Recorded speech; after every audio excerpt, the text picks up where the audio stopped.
Video में हमें band theory पढ़ना है। इसको आप बहुत ध्यान से देखिए और बहुत ध्यान से समझने की कोशिश करिए कि ये बैंड थ्योरी है क्या। बैंड थ्योरी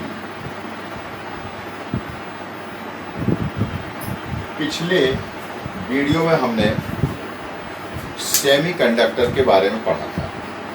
साथ में हमने कंडक्टिविटी, कंडक्टर और नॉन कंडक्टर्स इनको भी हमने पढ़ा था, मगर मुख्य रूप से जो हमारा चैप्टर था वो सेमीकंडक्टर था, उसे हमने पढ़ा था। अब हम इस बैंड थ्योरी के माध्यम से ये समझने का प्रयास करेंगे कि कोई भी सब्सटेंस यदि सेमीकंडक्टर होता है तो क्यों होता है, यदि कोई सब्सटेंस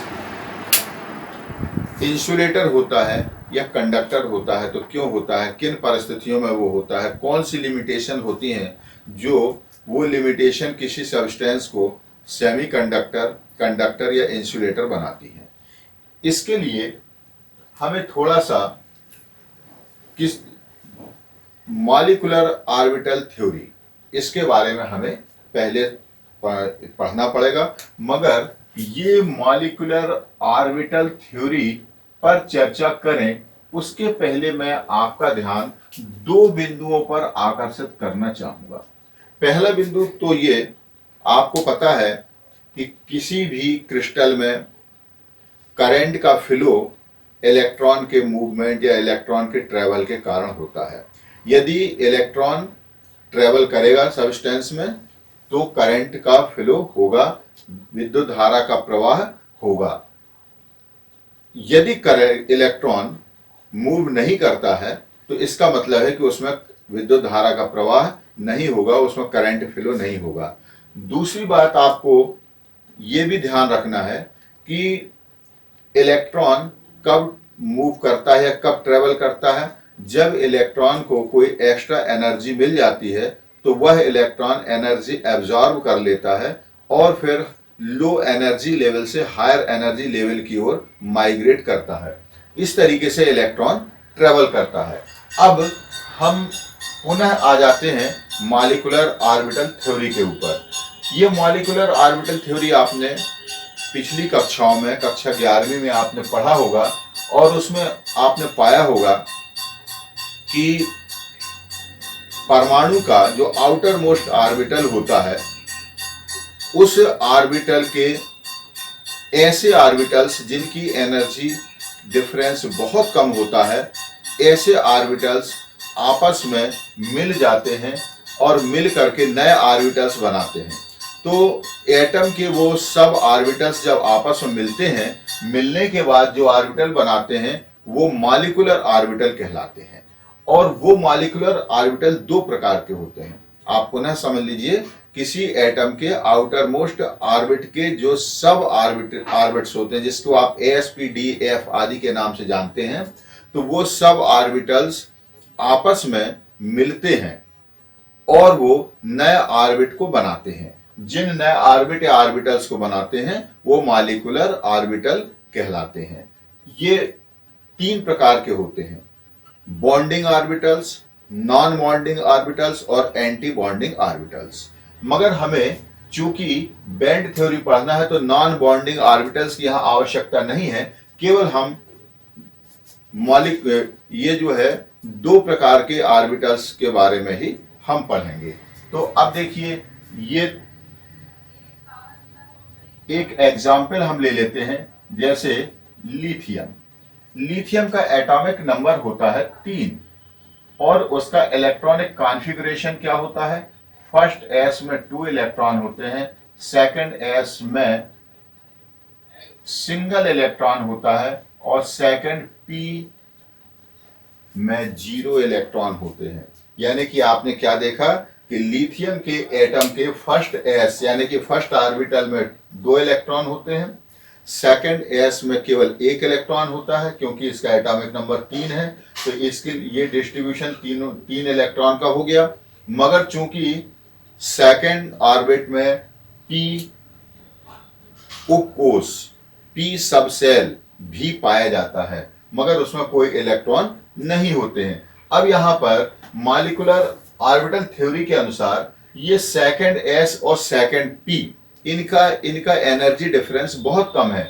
ये आपस में क्या करेंगे, ये आपस में नए ऑर्बिटल्स को बनाएंगे, जिसे हमने क्या बोला, बॉन्डिंग मॉलिक्यूलर ऑर्बिटल और एंटी बॉन्डिंग मॉलिक्यूलर ऑर्बिटल के नाम से हम इसको जानते हैं।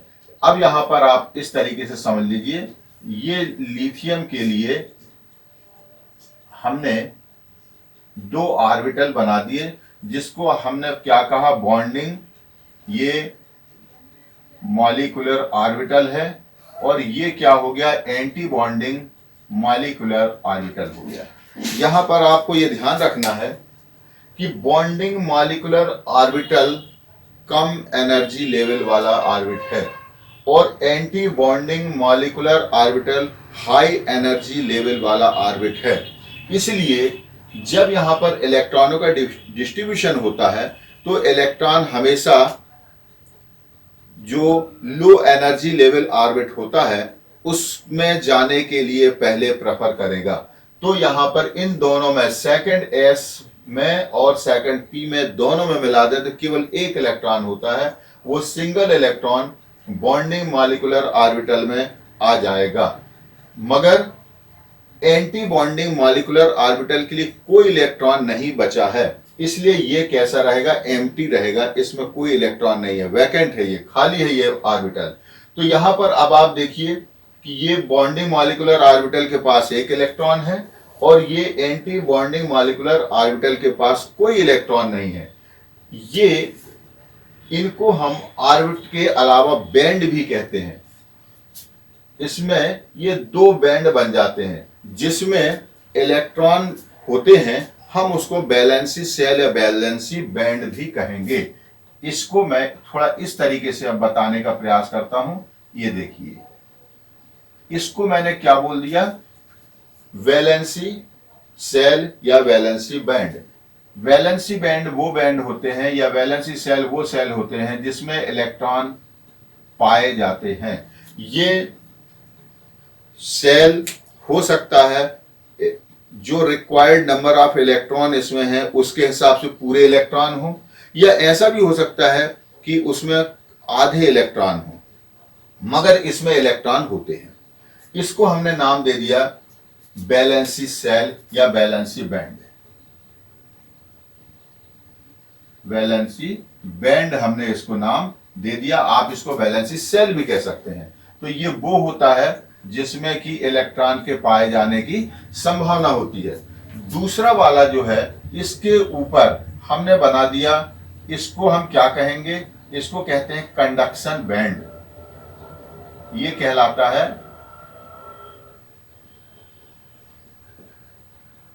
कंडक्शन बैंड कहलाता है ये।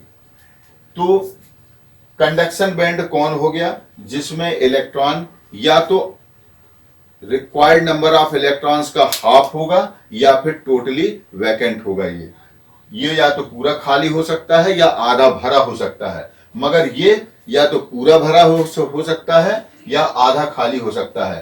तो जिसकी एनर्जी कम है हमने उसको नाम दे दिया वैलेंसी बैंड, और जिसकी एनर्जी लेवल ज्यादा होती है हमने उसको नाम दे दिया कंडक्शन बैंड। अब आप देखिए, यहां पर जब ये सब ऑर्बिटल आपस में मिलकर के नए ऑर्बिट को बनाते हैं तो इनके कारण ये बैंड हुए, ये जो है ये ऐसे बैंड बन जाते हैं। और चूंकि एक क्रिस्टल में इनफाइनाइट एटम्स होते हैं, तो जब वो इनफाइनाइट एटम्स आपस में जब ऐसे बैंड बनाएंगे, ये बैंड बहुत पास पास हो जाते हैं। आप नीचे वाले को एस कह सकते हैं तो ऊपर वाले को पी कह सकते हैं। तो इस तरीके से जब ये बैंड बन जाते हैं, इसको हमने क्या बोला, वैलेंसी बैंड और कंडक्शन बैंड बोला हमने।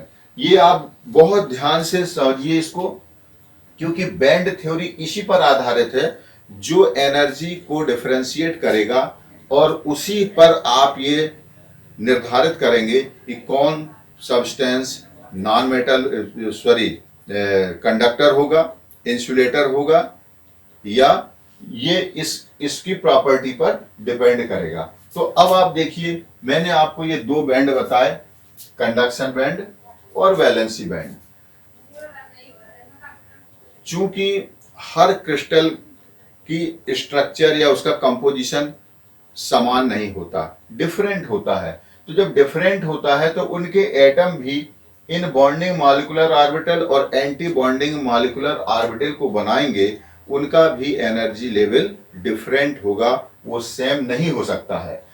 हो सकता है किसी एटम में ये वैलेंसी सेल और वैलेंसी बैंड और कंडक्शन बैंड में देखिए यहां पर कोई डिफरेंस नहीं दिख रहा है, ये बिल्कुल कैसे है, एकदम पास पास है। मगर इसका ये मतलब नहीं है कि हर एलिमेंट में ऐसा ही होता है, किसी में ऐसा भी हो सकता है। ये देखिए, ये उसका वैलेंसी सेल है जिसमें कि इलेक्ट्रॉन पाए जाते हैं। ये मैंने बना दिया इसको वैलेंसी सेल, भैया वैलेंसी बैंड हम इसको कहते हैं। इसको देखिए, मैंने अब थोड़ा सा इसको इस तरीके से बना दिया है। इसको क्या नाम दे दिया हमने, इसको नाम दे दिया कंडक्शन बैंड। ये मान लीजिए किसी एटम का वैलेंसी बैंड और कंडक्शन बैंड था, ये दूसरे किसी एलिमेंट के एटम में ये हमने वैलेंसी बैंड और कंडक्शन बैंड को बनाया। इसमें और इसमें आप क्या देख रहे हैं, इसमें आप देख रहे हैं कि कंडक्शन बैंड और वैलेंसी बैंड में बहुत ज्यादा डिस्टेंस नहीं है, मगर इसमें आप देख रहे हैं कि ये वैलेंसी बैंड और कंडक्शन बैंड के बीच में ये देखिए, ये आपको डिस्टेंस दिख रहा है। तो यहां पर आपने क्या देखा कि किसी दूसरे जो एलिमेंट है उसके एटम में हमने ये देखा कि ये वैलेंसी बैंड और कंडक्शन बैंड में देखो अंतर है। यदि मैं हो सकता है इसको इस तरीके से भी बना दूं, एक और बना देता हूं, तो आप इसमें और एक और डिफरेंस पाएंगे। ये देखिए, इसमें मैंने क्या किया, इसके वैलेंसी बैंड को और इसके मैंने ये कंडक्शन बैंड को बनाया। इसमें आप क्या देख रहे हैं, इन दोनों के बीच में पर्याप्त गैप देख रहे हैं आप। तो यहां पर मैंने आपको ये समझाने का प्रयास कर रहा हूं, किसी किसी एलिमेंट में या किसी सब्सटेंस में ऐसा हो सकता है कि उसके वैलेंसी बैंड और कंडक्शन बैंड में बहुत ज्यादा अंतर नहीं होता है, किसी में थोड़ा अंतर हो सकता है, किसी में बहुत ज्यादा अंतर होता है। ये जो जिसमें ये दोनों अंतर जो दिख रहा है, हम इसको एनर्जी गैप कहते हैं, एनर्जी गैप, या किसी किसी बुक में इसको फॉरबिडन बैंड भी जोन कहा जाता है।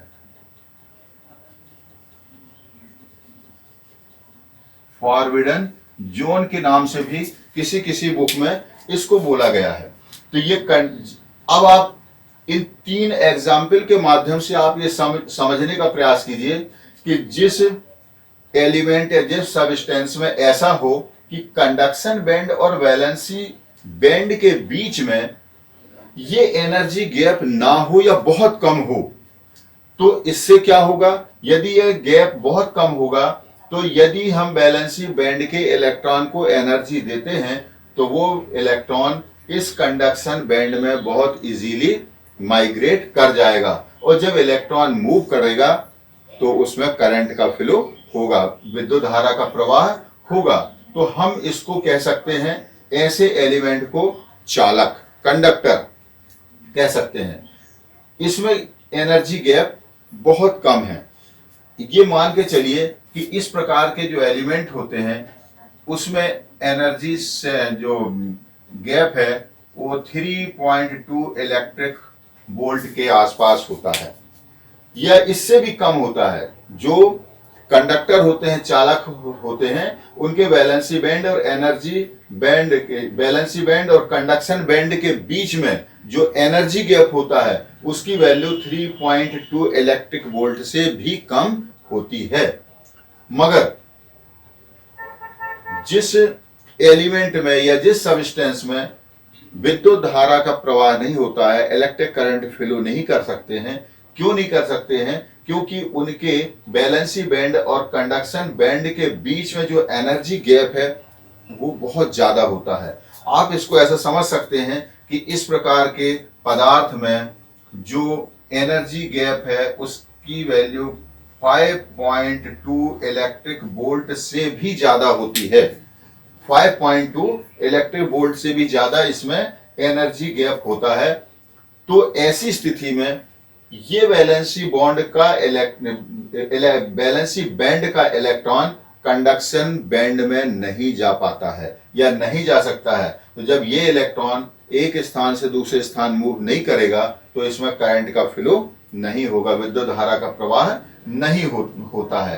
तो ये कंडक्शन और बैंड और वैलेंसी बैंड को आज आपने समझा और आपने देखा कि जो पदार्थ, जो सबस्टेंस या जो एलिमेंट जिसमें 3.2 इलेक्ट्रिक वोल्ट से भी कम एनर्जी गैप यदि होता है वो उसमें इलेक्ट्रिक फ्लो हो सकता है, उसे हम कंडक्टर या चालक कहते हैं।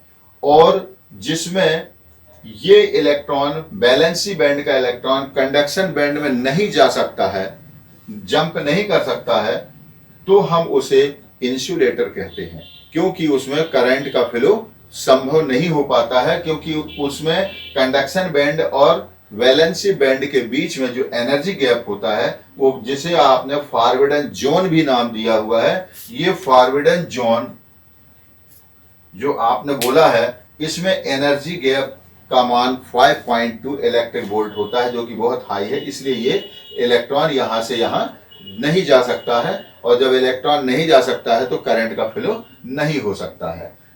तो इस तरीके से आज आपने देखा कि किसे हम चालक कहेंगे, कंडक्टर किसे कहेंगे और इंसुलेटर किसे कहेंगे।